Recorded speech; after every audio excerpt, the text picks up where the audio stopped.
Bon, je me concentrerai sur quelques grandes lignes stratégiques, puisque, sans évoquer les aspects matériels et la question des moyens, on n'en a pas le temps.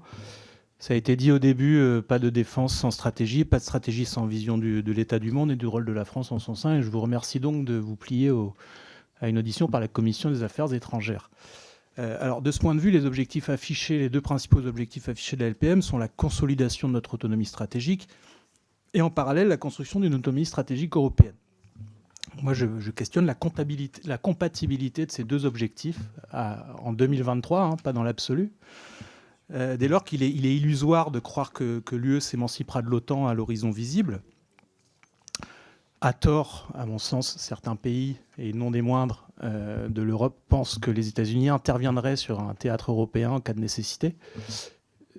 Or, c'est une erreur, et c'est d'ailleurs pour cela que De Gaulle est sorti du commandement intégré. Il savait très bien que les États-Unis n'interviendraient pas directement sur un théâtre européen en cas de nécessité.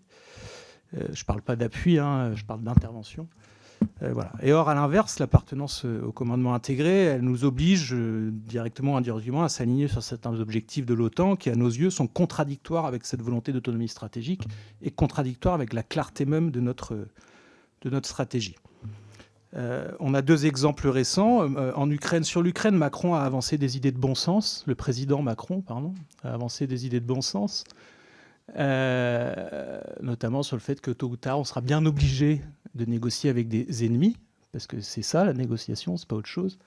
Sur la Chine, il a eu des propos lucides, et dans les deux cas, ça donne